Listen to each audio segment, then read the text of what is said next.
It'll take a few minutes.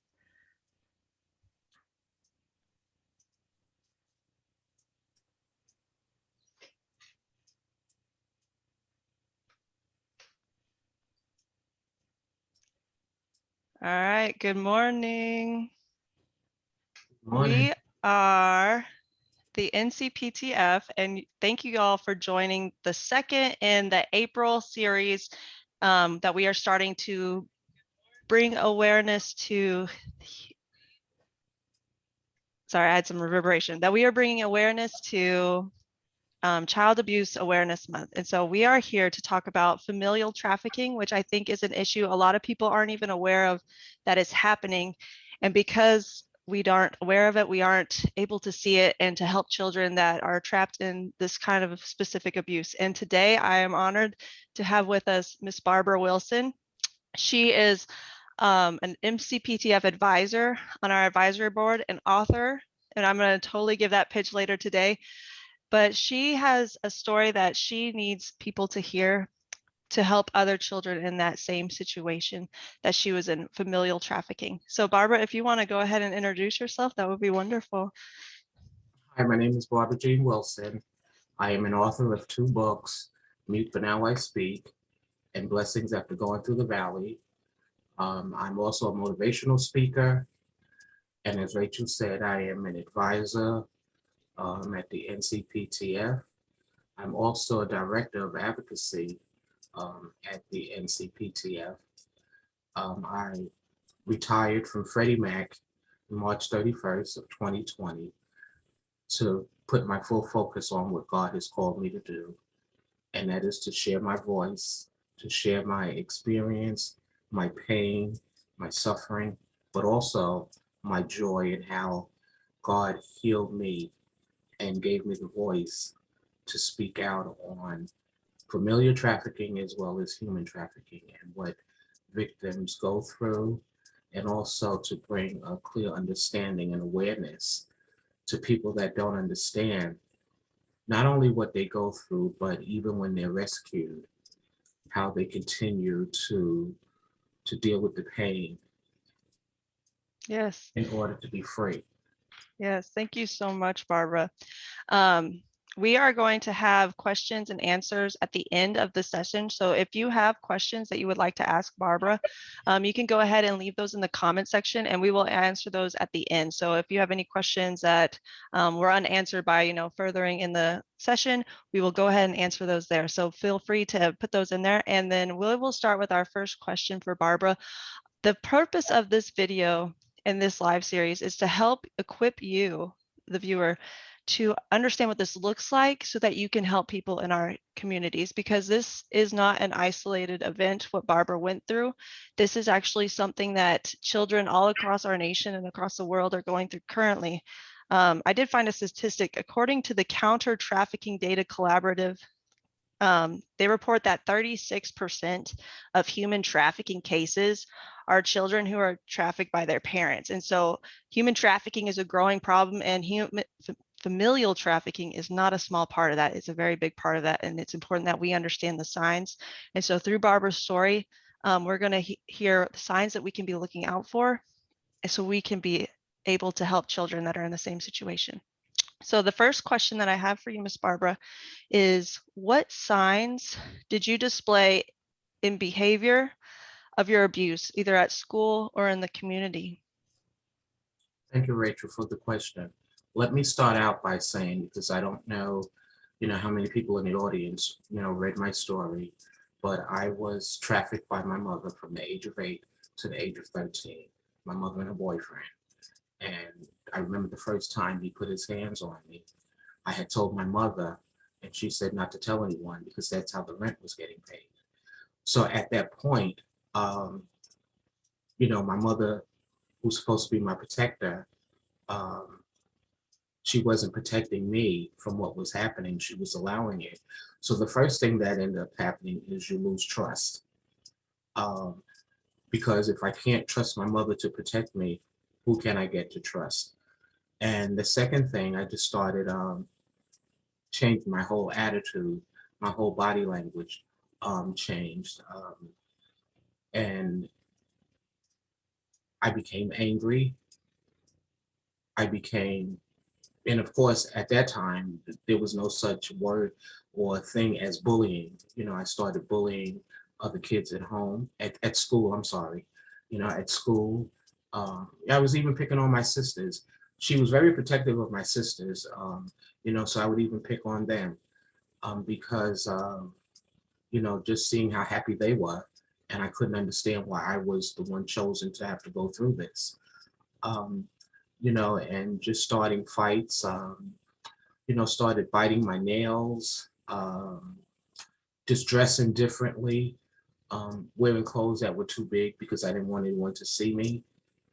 And, you know, even around other family members acting out, but no one was paying attention. No one was recognizing that something is wrong, something is going on.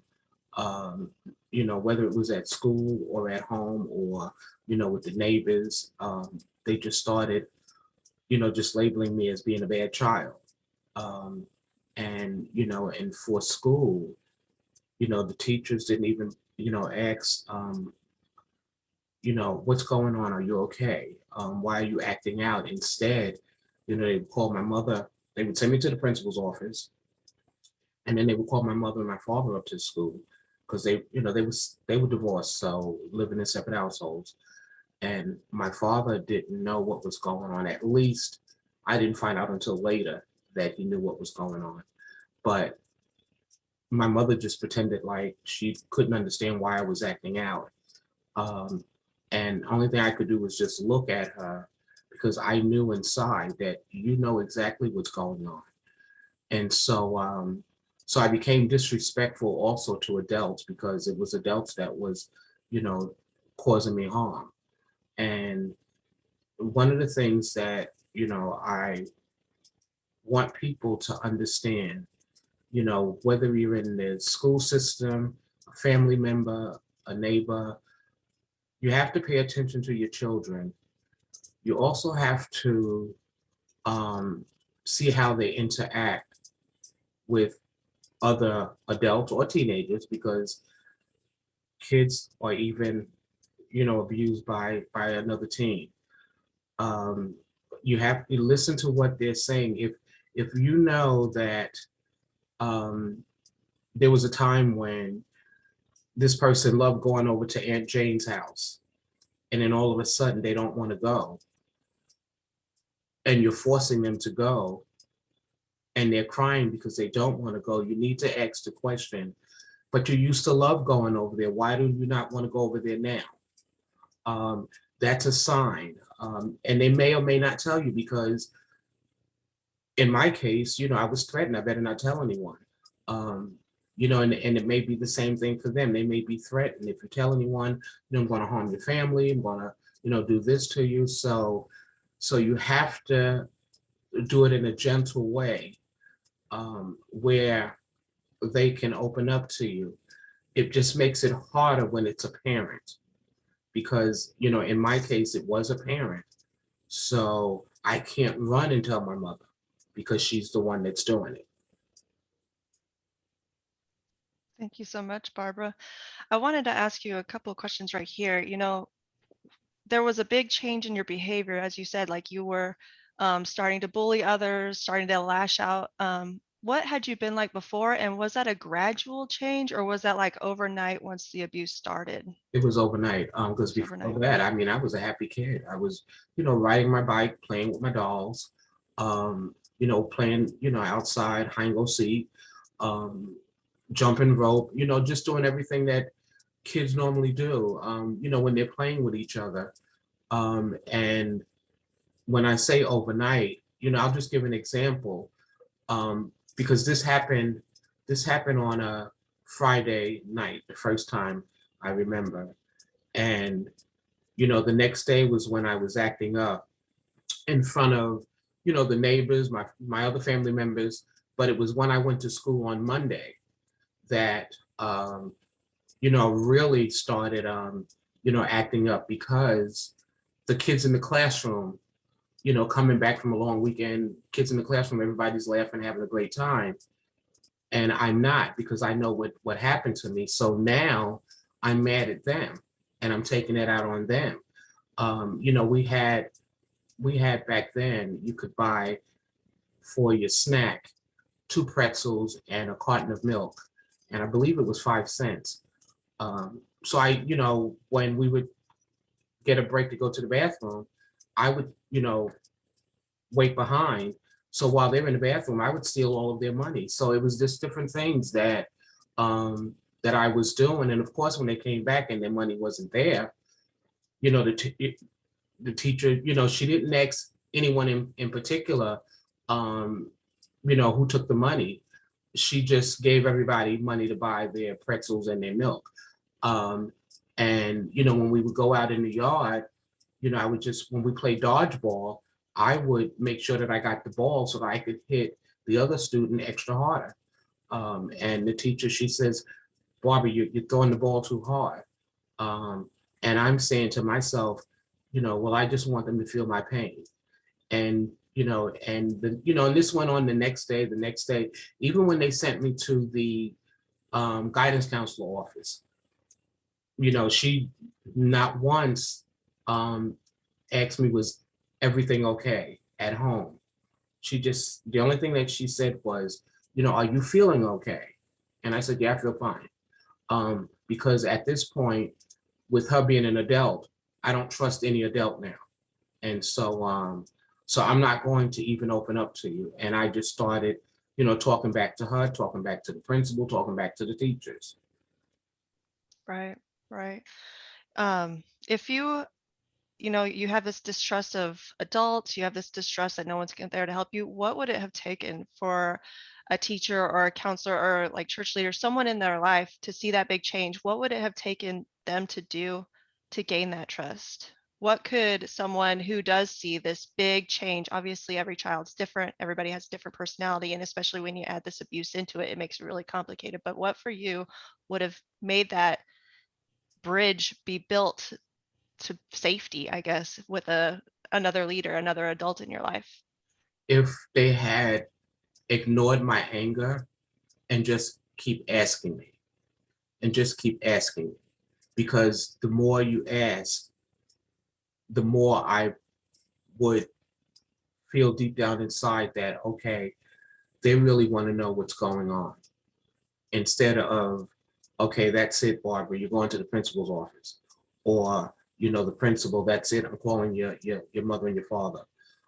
Instead of, you know, just labeling me. And that's what they didn't do.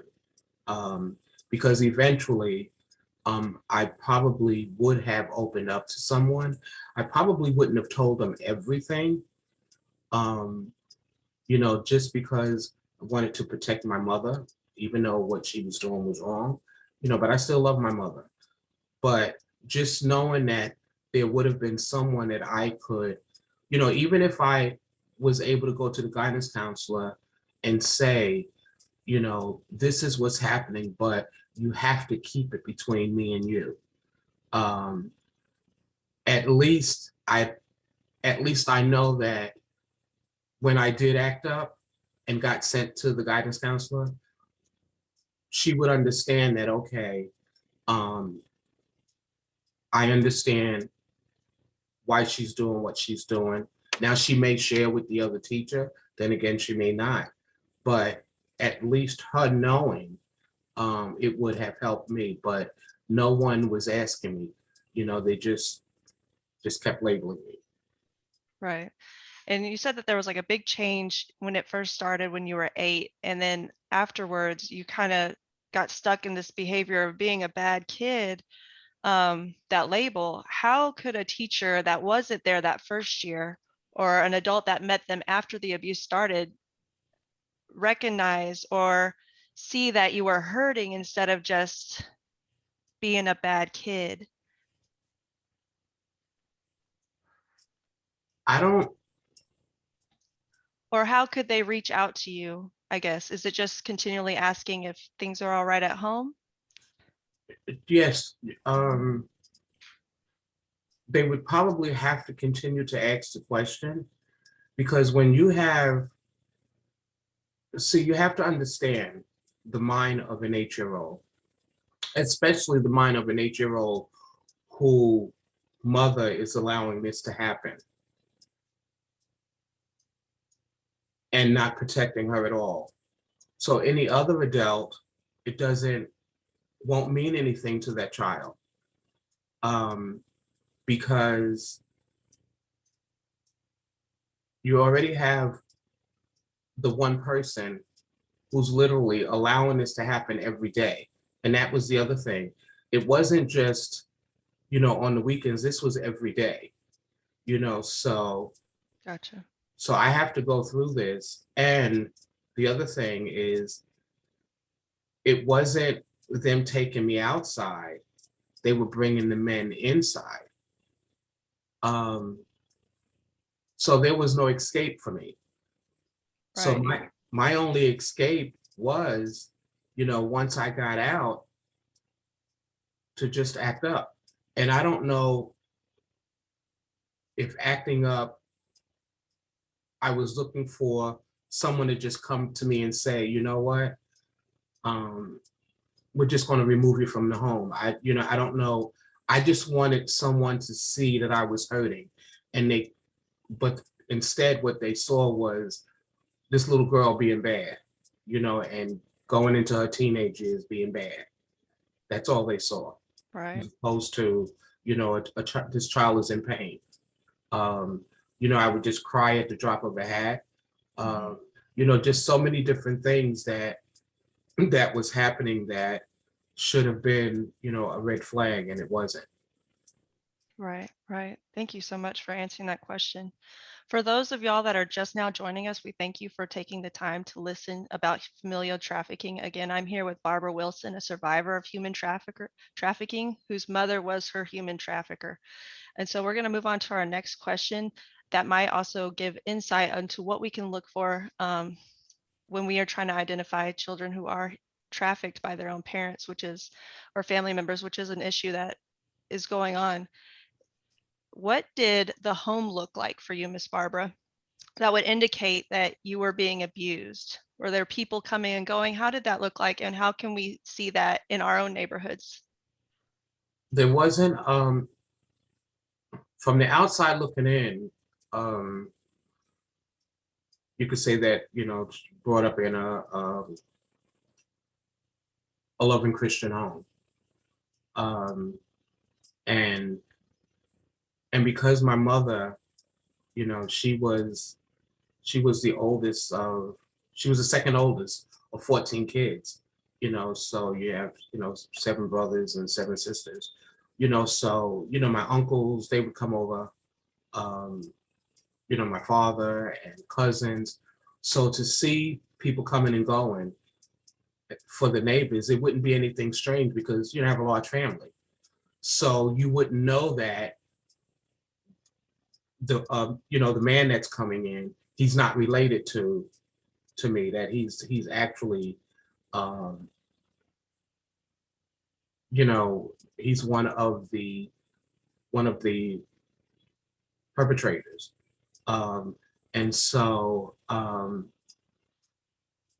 but for others, in other communities, if you're seeing a lot of traffic that you're not used to seeing, people coming and going in a particular house, those are signs to be aware of. If you don't see the child outside playing normally, with other kids during normal hours, that's another sign to see, because why aren't they outside? It's daylight, it's summertime, springtime, wintertime. Why do you not see them outside, um, playing with other kids? Or even if you do see them go outside, they stand to themselves. They don't want to be around, the other kids, um, because the other kids seem to be having a great time. And even if I am outside, um, I know what I have to face when I go inside. And that's, going back to when I was in school. I used to hate when 3 o'clock came, because I knew what was going to happen once I got home. Um, and there was a point where, I could never bring anyone home. I had to come straight home from school.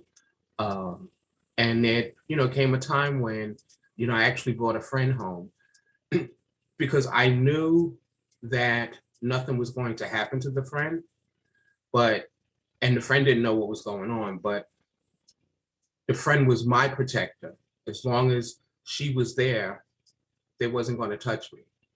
But when she left, um, my mother was like, "Didn't I tell you not to bring anyone home?" And then I would get beat with an extension cord. So in my mind, um, I always, when 3 o'clock came, I always said to myself, "Do I want to go home and have these men do what they want to do, or do I want to get beat with the extension cord?" I mean, it's not a choice that any child should have to make, but that's what I had to do. And then there were days when I didn't want to get beaten, so I would just go home. And in the days that I knew I just didn't, the body was tired, and so I'm going to take a friend home, and then just deal with the consequences afterwards. Yeah, you're right. That is no decision a child should have to make, especially at 8 to 13 years old. Thank you so much for being able to tell us about this. Um, so you said that for you with a large family, it didn't really seem suspicious to have people come and go. I know we didn't talk about this question, but I thought it might be helpful to answer. Were the Johns or the perpetrators the same men, or was it continually different? Some were the same, some were different. A couple of them lived right across the street. Um, so it's not just for me, it wasn't just strangers. It was some that I knew only because they were friends of the family. Um, and so even to see them come over wasn't strange because they're friends of the family. Um, and and the one time, I did get the courage to say no. One of them put a gun to my head and said, "No one tells me no." So at that point, I just never said no anymore. I just, that, let them feed me the drugs, the alcohol, and just do whatever they wanted to do. Um, I even ran one time out of the house in the backyard, and I tripped and fell. And when I fell, I landed on a piece of glass, which cut my knee, and I still have that mark to this day. I believe I was 10 years old at the time, and it just patched it up, and that continue to do what they wanted to do. Um, Right. and as far as my immediate family, and of course, I didn't find out until I'm an adult. I actually found out right before or right after my first book came out, um, that a lot of them knew what was going on, because they asked me questions. Um, did this happen to you when you were little? Did your mother do this? And I said, yes. Why? I thought so. Well, if you thought so and you knew it then, why didn't you do or say anything? And they just changed the subject. Right, right. I think a lot of people just didn't know what to do or choose to ignore it. And I'm so grateful that we live in a time where we have to say, this is enough. We have to protect our children because we also live in a time where everything is a perfect storm for human trafficking to happen. Homelessness is going up, the opioid crisis is causing parents who are addicted to drugs to find ways to get money for those drugs. Mhm. And it's just really sad. So we need to continue learning about this. And if you guys, the listeners, ever see one of these signs, we have to lean into these children. Someone needed to lean into Barbara. And we're so grateful that she is here now speaking to us about this so that we can look for those same children in our communities. Um, Thank you so much, Barbara. Like I said, if you are just tuning in, we're talking about familial trafficking. We have Miss Barbara Wilson here, a survivor of familial trafficking, whose trafficker was her mother and her mother's boyfriend. So our last question today Can I would go, be, I'm oh yeah, sorry. no, go ahead. Can I go back to, other things that people need to be looking for? Mm-hmm, And absolutely. if we have any, law enforcement officers, that are listening in, um, when you have kids that are running away, um, and they're constantly running away from home because this is what's happening, you have to ask the question, why do you keep running away? What's going on? And I say that because the one time that I did run away and I was running to my father's house, my mother came looking for me with the police. And when she came, and I believe she knew where I was going. And when she came, um, I should have looked at that police officer as someone who was going to protect me. And instead, I looked at that police officer as someone who was going to cause me harm only because he was with her and because she was allowing other men to do whatever it was that they needed to do in order to get the rent paid. The same thing was going to happen with the police officer. And where the police officer made the mistake, I kept crying. I was crying and pleading, I want to go to my father's house. I want to stay here. I want to stay here. I don't want to go back home with my mother. I want to stay here. And he kept saying, but you have to go home. You have to go home. And even the one time that my father said, well, can't she stay here? Um, the police officer told him, well, this is a matter for family court. So she's going to have to go back home. So he just disregarded this little girl just pleading and begging and asking not to go with her mother. And most people know all kids love to be with the mother. Even when you fall and get a boo-boo, the first thing, even the father may say is go see your mother. Or the first person that they'll cry out to is the mother. So when you have a child screaming, crying, and pleading that they want to stay with their father, and the police officer is not even taking the time, to ask, why is it you don't want to go home? That's one of the things that they need to stop and think about, because they even if I take them home, I'm getting called again for the same child. They keep running away from the same house. Something's going on in that house that we need to look into. Yes, it's so important. Thank you, Barbara. Our final question for today, and then we'll move on to the questions that we do have, is what would you say to members in the community about how we can all help identify victims being trafficked at home by their family?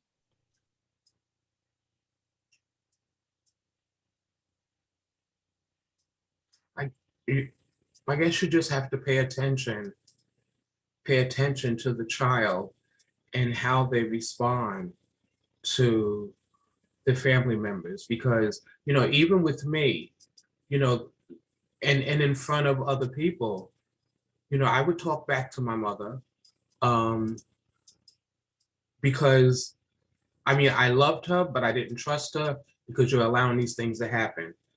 And for other, whether it was family members or the neighbors, they would tell her, you need to beat that child because she's being disrespectful. Instead of saying, Barbara, that's your mother, why are you talking to her like that? So it makes it hard. It makes it harder, um, to know what it is to look for, because even in seeing that change, even the neighbors said that I was being rude, I was being disrespectful. So if that's what you're seeing and you're seeing it constantly, then you have to say to yourself, why does she keep being rude to her, her mother? Why does she keep being rude to her father? Um, because that's not who she was. She wasn't like that last week. She wasn't like that, last night. So, that's one of the signs. And if they have siblings, see how they're treating their siblings. Because again, I had two siblings. I have. They're older. And they were treated differently. Um, and I would, pick on them, so see how their siblings, and even their cousins, how they're being treated, by the person who's being abused. That's the only thing that I could say you could look for. Right, right. It's so easy for members of our, like, just everybody to just say, oh, that kid's having a bad day, or that kid is just, that's who they are. But we really need to lean in. We can't, children nowadays, well, anytime, need a village. It really does take a village to lean in, and it doesn't matter how busy we can get. If we don't lean into these children, we're hurt in the future because we're not protecting people that are hurting themselves And, or who are getting hurt. and what Thank you. and what I'm ends sorry. up happening is, eventually they will run away, and that's how they end up, in the gangs, because they feel like at least the people in the gang are loving on them, and are protecting them, even though the gang person, the leader of the gang, is putting them out there in the street, but that same gang member is protecting them. Because I know for me, once I reached a certain age, I got kicked out of school, and then my mother eventually put me out of the house, and I had to fend for myself, which got me into doing drugs, alcohol, which was something that was already being done to me. So it wasn't something that I started. It had already begun with just, the men, feeding me the drugs and alcohol, and selling my body in order to make money, in order to survive, because I became a young mother. So I had to be able to, take care of her. Um, and, so it's a survival mode. So that's what happens to, most kids that you see that are out there. Um, and some don't survive it. I'm here only because of the grace of God. Because I shouldn't have survived what I went through at all. Not Right, which was done by them or even done by myself. right. You're here for a purpose. You're here for a purpose. We didn't really talk about the drugs and alcohol. Are you comfortable talking about that? Because that might be a sign people can look out for is, does this child come to school smelling of alcohol, or do they seem hung over? Or, I mean, what did that look like that we can also look for, whether you're a teacher or law enforcement and you come across this kind of situation? Yeah, because like I said, they started me out with the alcohol, and with the drugs, and the drugs um, was cocaine and marijuana. And then once I was out there on the street, it was crack, it was cocaine, marijuana pills. Um, but while I was still at home, um, it's not so much that you could smell it. I guess for me, because it didn't make me tired, it just made me Like numb? numb and not focused. Mhm. Not focused. I couldn't do my schoolwork. Um, things that were simple I couldn't do. Um, and so therefore I wasn't studying. So therefore I was getting failing grades. Um, and and for me, I really didn't care, um, because I wanted somebody to help me. And Right. so those are the things that, they see, some seem tired, others, because I started eating a lot. Um, and that's and I'm that comes from it comes from the drugs, but also I figured if I ate a lot and I, started putting on weight, they wouldn't look at me. So you do Right. things to keep people from looking at you. Um, and, um, you know, biting my nails till they would bleed. These are all signs of, or would just start crying. Or, I would get into a trance, and next thing you know, I lose my back, my bladder. I'm sitting in the classroom and not realizing, and then it's the other kids who's pointing it out to me, that there's a puddle under your chair. So it's the different things that um, they can look out for. Right, right. Thank you so much for helping us understand what this looks like and what we can do.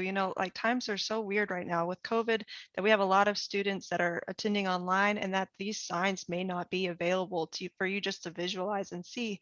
But if there is a quiet child in your classroom, if you're a teacher, or if you know of your, like, ask your kids who's quiet on the screen, those are the kids that probably need to be leaned into because we don't know what kind of situation is. If it's just they don't have their camera up, or if they are purposely hiding or being told to hide so that they can stay in this realm of abuse with no intervention. The time is now that we need to start leaning in to this question to these children. Um, all right, we do have a couple of questions. Um, one from Sophia. All right, I'm just gonna say Miss Sophia. I'm sorry, Marjanovic. It says, I hope Barbara is getting paid for her expertise in teaching us. What are her pay links so that we can also pay her for her expertise for sharing your story? Miss Amy, who is on our NCPTF team, she needs to get her little her little NCPTF logo, or show that she's on the team. She connected with your mute but now I speak.com. Is that a good place for people who want to learn more about your story to go to? Yes, and it also has my PayPal link on my website. Excellent, excellent. So that is a great resource. Thank you, Amy, for posting that. And thank you, Sophia, for that question. Amy has a question. If you are comfortable answering, Barbara, what or who made your abuse stop at age 13? When did it end or how did it I end, Amy? think well, I want to say I made it because I literally started fighting back, physically fighting back, fighting them, fighting my mother, um, and that's what made it stop. But by the same token, um, I got passed, pa- want to say passed around, because I did run to my father's house again, but then I was also forced to go back to my mother because again, she came with the police, but I was, forced to go back. And then eventually, when I turned 15, is when I became pregnant. And and when I had my daughter at 16. So by the time she was 3 months old, 4 months old, um, I was thrown out of the house and living in a room and um, doing what I had to do in order to survive. And that was, um, selling my body, doing drugs.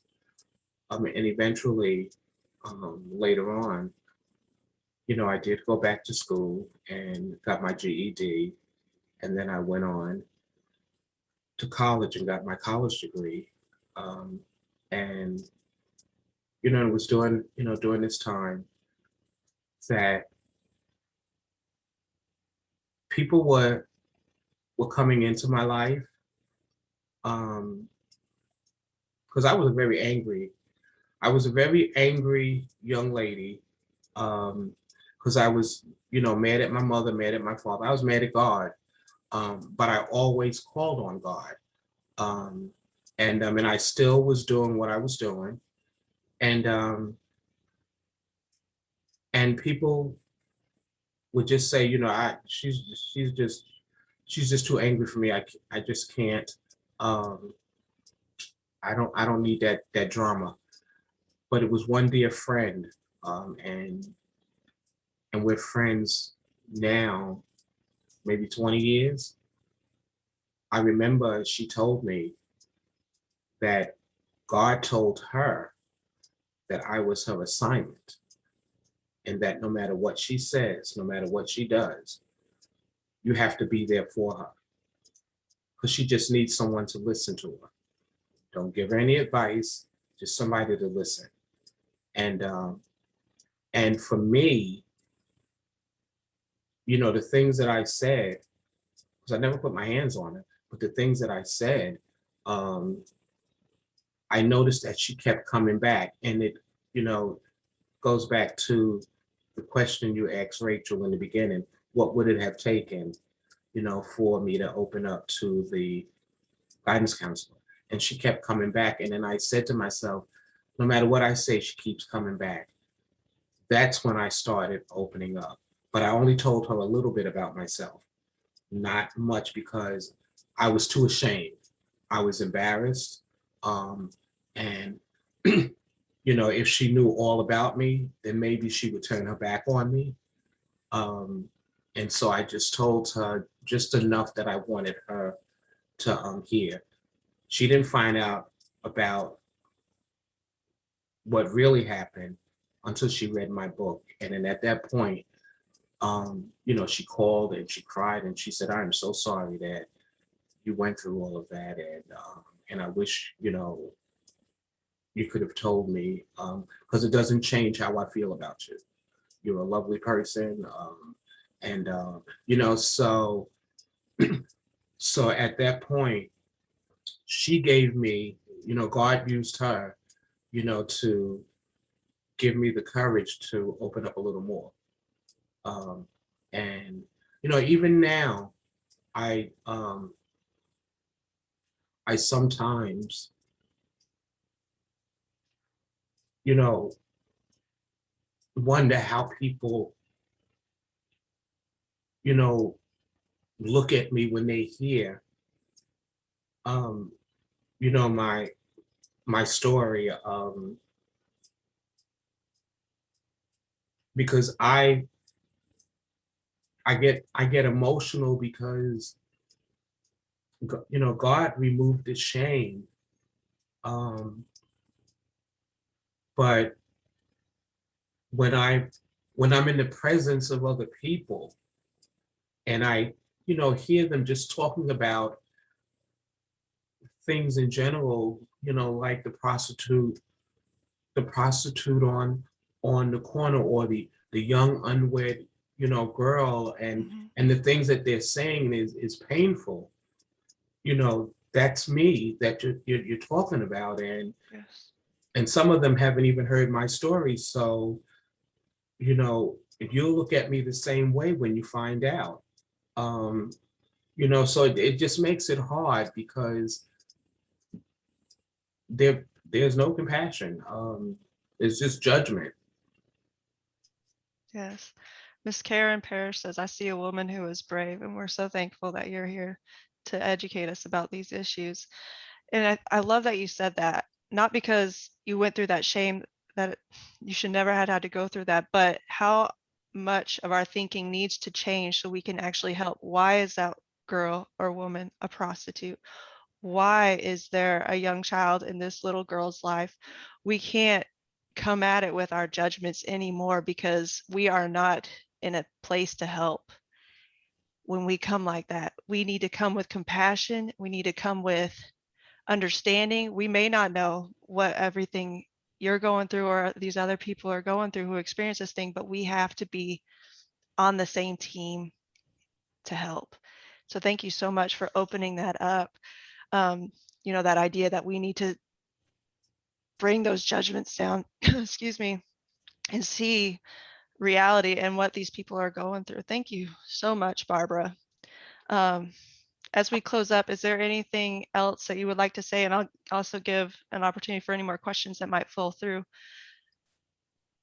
Just that for anyone who is a victim, um, you have nothing to be ashamed of. You don't have to hold your head down. You have a purpose, you have a future. Um, s- Sometimes tears just flow down my face, and they're tears of joy because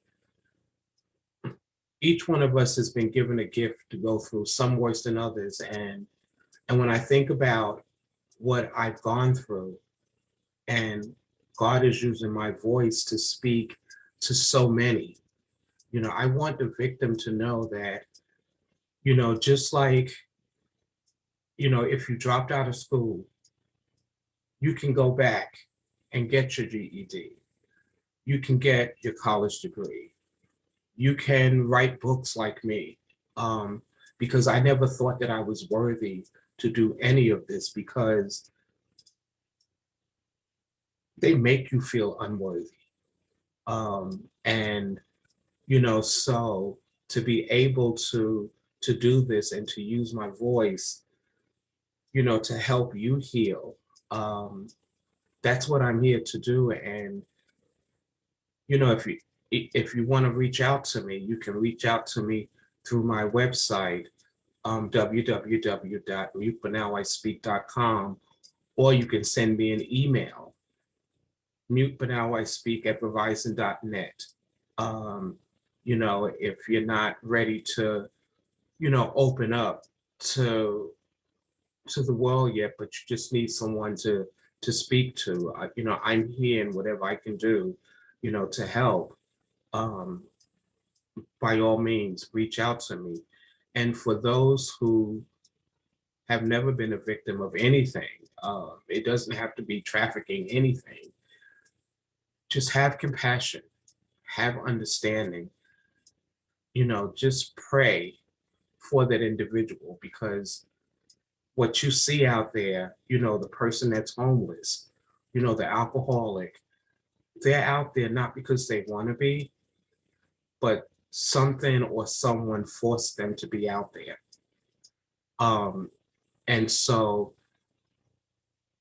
gear them towards a shelter. If it's something that you can't do or you don't know what to do. Um, for law enforcement officers that may be listening, that runaway child, find out what they're running from. They may or may not tell you anything. You have to gain their trust. And for anyone that's on here, when you tell a victim, here's my number, call me at any time, you have to keep your word because that victim is going to call you and you have to make yourself available, whether it's 1 o'clock in the afternoon or 2 o'clock in the morning, because the time that they're calling you may be the only time that they were able to get away. And so you have to literally stop what you're doing and tell them I'm on my way. Because once you tell them, I'm going to have to call you back, you just broke the trust. And so therefore they will not believe you again. So those are the things that you should be aware of. And, for teachers, notice a change in the students. And, because we are working remotely and because of the pandemic, parents, be mindful of who your kids are speaking to on Facebook, on TikTok, on chat, and some of these other social medias, because they may be thinking that they're speaking to another 12-year-old, and that 12-year-old is actually a 40-year-old man. And and stop putting your information out there. The predator doesn't have to, what is it, hack your system. you're giving them the information. When you're taking pictures, and posting it of your children, and all they have to do is just click on your child's name and then they see all of your children's friends. Um, don't post, when you're, on vacation and where you're going, because the predators are everywhere. So you have to be careful of the things that that you're posting on the website, on social media, but you have to also know who your kids are interacting with. Yes, I'm so thankful that you said that. Just by what we put up on our social medias, proud parents, all this stuff, the predator then knows what school they go to, and then they can say, hey, I go to the school across town. And that just instantly builds that kid's trust, where they're opened up to be lured in by a predator, whether it doesn't have to be a family member, although that happens, but nowadays with all the technology and ways that we could connect with other people like you guys are connecting now, a predator has just that much ease to find your child. So thank you so much, Barbara, for bringing that point up for sure. Elaine says, God is inside you and you are his voice now, helping a lot of children. Thank you for sharing your experience and for helping us to open our eyes. And I could not agree more. Thank you so much, Barbara. I did want to give some direction. I'm so thankful everybody is here to talk about these signs that we need to be looking out for, big changes in behavior, things like this. If you do suspect human trafficking or abuse, there is an avenue we need to go through to report that. I'm going to include right now the link to the human trafficking hotline.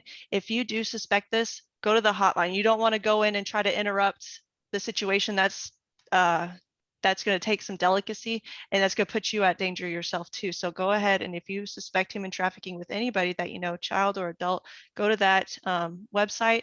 If you do suspect abuse of any kind, that needs to be reported. We can't just keep turning our eyes away and have the abuse continue. It needs to be reported. I'd much rather have someone report and it be nothing, and that person that got reported just has a really bad day. I'd rather them go through a bad day once and feel just, why would they say that, than any child to live through what Barbara has, because people turn their eye.